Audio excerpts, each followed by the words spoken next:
El día de hoy les hablaré sobre el tiempo en la narración. Mi nombre es Gabriela Casiano Ortega. El tiempo es otro de los ejes fundamentales del universo diegético. Entre las teorías posteriores resaltan dos, de las cuales una de ellas es por Newton, que ve el tiempo como una realidad independiente de las cosas, y Leibniz, que considera que el tiempo no puede concebirse al margen de las cosas que son afectadas por el mismo.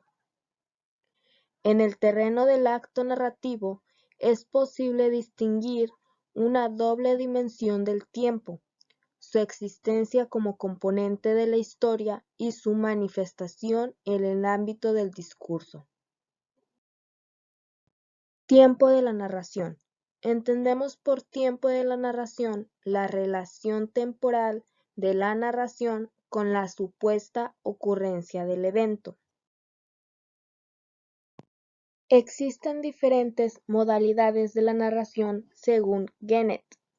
La primera, narración ulterior. El acto narrativo que se sitúa en una posición de posterioridad con relación a la historia. Segundo, narración anterior, al acto narrativo que antecede a la ocurrencia de los eventos a los que se refiere.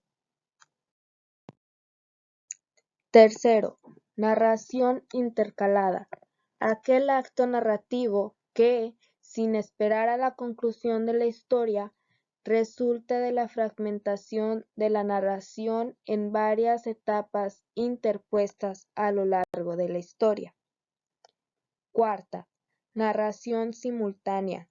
Está constituida por aquel acto narrativo que coincide temporalmente con el desarrollo de la historia. El orden temporal.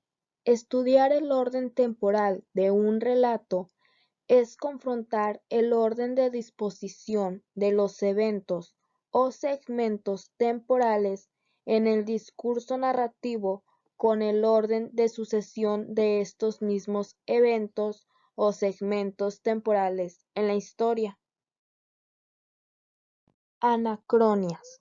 El término anacronia designa todo tipo de alteración del orden de los eventos de la historia cuando son representados por el discurso.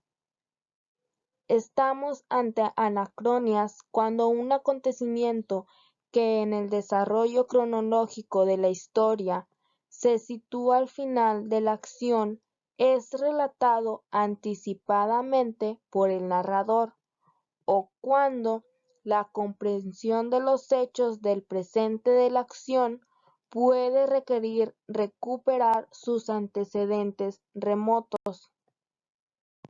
Analepsis. Es todo movimiento temporal destinado a relacionar eventos anteriores al presente de la acción e incluso, en algunos casos, a su inicio. La analepsis es un recurso narrativo de amplia utilización y desempeña funciones muy distintas en la orgánica del relato. Clasificación de las analepsis de acuerdo a la función de su localización temporal respecto al relato principal. De acuerdo están las siguientes: internas heterodiegéticas. El contenido de la analepsis no se identifica temáticamente con el momento de la acción del relato primero. Internas homodiegéticas. El contenido de la analepsis coincide con el del relato base. Internas homodiegéticas completivas. Se utilizan para llenar vacíos del relato cuya narración fue omitida en el momento oportuno. Internas homodiegéticas iterativas. No tienen como objetivo la recuperación de un hecho singular, sino que remiten acontecimientos o segmentos temporales que son semejantes a otros ya contenidos en el relato. Internas homodiegéticas repetitivas. el relato se vuelve sobre sí mismo de un modo explícito y alude a su propio pasado. Prolepsis. El concepto de prolepsis corresponde a todo movimiento de anticipación por el discurso de eventos cuya ocurrencia en la historia es posterior al presente de la acción. Clasificación de las prolepsis.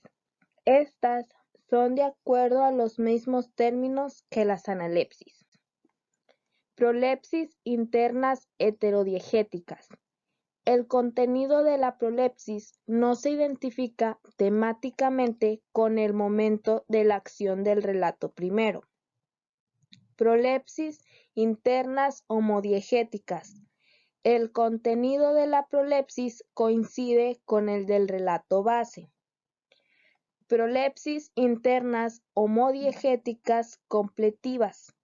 Anticipan un acontecimiento que tendrá lugar en un momento posterior. Prolepsis internas homodiegéticas iterativas. Mencionan de manera única y globalizante acciones que se repetirán en un momento posterior de la trama narrativa. Y prolepsis internas homodiegéticas repetitivas aluden más de una vez a un determinado acontecimiento futuro. Duración y frecuencia. El término duración engloba una serie de procedimientos cuya función es acelerar o ralentizar la velocidad o tiempo del relato. Los movimientos que regulan el ritmo narrativo son 5. Elipsis consiste en el silenciamiento de cierto material diegético de la historia que no pasa al relato. Sumario es otra figura de aceleración en la que, a diferencia de la elipsis, el material de la historia sí pasa al relato.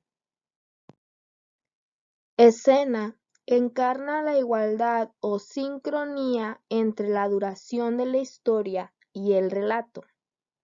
Pausa es el procedimiento privilegiado para la ralentización del relato. Digresión reflexiva constituye el segundo procedimiento para el remansamiento de la acción. Existe una relación entre la historia y el relato, la cual es la frecuencia. En el análisis de la frecuencia caben 3 posibilidades. Primero, el relato singulativo se produce cuando tiene lugar el pleno ajuste entre historia y relato, en cuanto al número de veces que se produce. Segundo, el relato iterativo se produce cuando se menciona en el relato una sola vez acontecimientos que se han producido varias veces en la historia. Tercero, el relato repetitivo es aquel que reproduce un número variable de veces un acontecimiento que ha ocurrido una sola vez en la historia. Y eso es todo de mi parte. Muchas gracias por su atención.